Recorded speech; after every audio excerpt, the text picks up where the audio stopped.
Hello viewers, কেমন আছেন সবাই? আশা করি ভালোই আছেন। আমি মুন্নির রান্নার জুড়ি চ্যানেলে সবাইকে স্বাগতম। আজকে আপনাদের জন্য নিয়ে এসেছি দুর্দান্ত সুস্বাদু একটি সোয়াবিন রেসিপি। এই রেসিপি বাসায় বানানোর জন্য অবশ্যই সম্পূর্ণ ভিডিও দেখার, যারা নাক ছিটকায় তারা চেয়ে চেয়ে খেয়ে নেবে। আমি প্রথমে একটা মশলা বানিয়ে নিব। মশলার মধ্যে দিয়েছি 1 চামচ মিষ্টি কুমড়া বিচি, আর 1 চামচ দিয়েছি সাদা তিল, 4-5টা কাঁচামরিচ, আপনারা আপনাদের মরিচ পছন্দ মতো দিয়ে নেবেন। তারপর 1 টুকরো আদা নিয়ে ব্লেন্ড করে নিয়েছি। তারপর আলু ছোট ছোট টুকরো করে আপনাদের পছন্দ মতো টুকরো করে নিতে পারেন। আমি ছোট ছোট টুকরো করে ভেজে নিয়েছি। তারপর সয়াবিন একটু গরম পানিতে সিদ্ধ করে নিয়ে জল চিপে ফেলে দিয়ে এগুলো লাল লাল করে ভেজে নিয়েছি। এবার তেল গরম করে দিয়েছি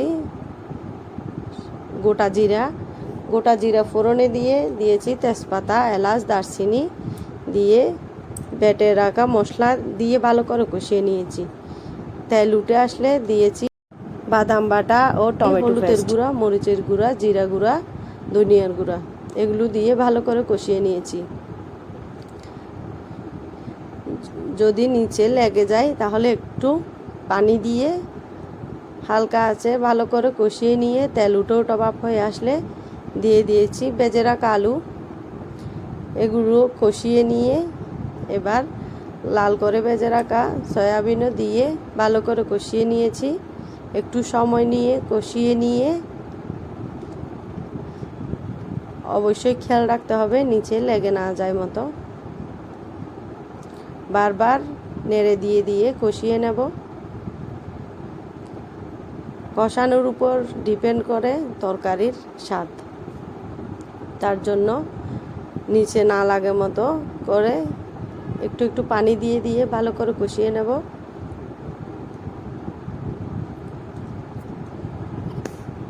কষে নিয়ে দিয়ে দেব পানি।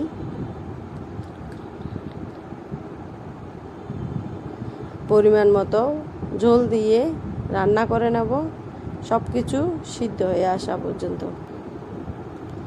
সয়াবিনে থাকে প্রচুর পরিমাণ প্রোটিন।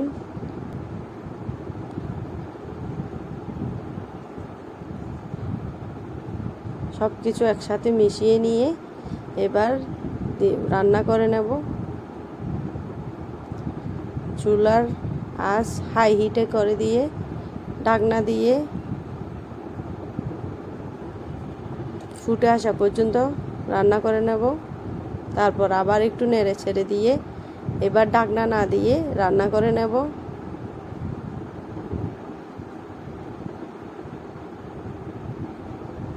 এই এক রেসিপিতে অনেক ভাত খেয়ে নেওয়া যাবে। আপনারা চাইলে অবশ্যই বানিয়ে দেখতে পারেন। এই মাখা সয়াবিন কষা সব কিছু সিদ্ধ হয়ে আসলে মাখা হয়ে আসলে নামিয়ে নিলেই রেডি হয়ে গেল সয়াবিন কষা। তারপর সব কিছু যখন সিদ্ধ হয়ে আসবে এ পর্যায়ে দিয়ে দেব আধা চা চামচ চিনি। নিরামিষ তরকারিতে চিনি দিলে তরকারির কালারও সুন্দর হয় আর খেতেও দুর্দান্ত হয়। এবার তেল উঠে আসলে নামিয়ে পরিবেশন করে নেব।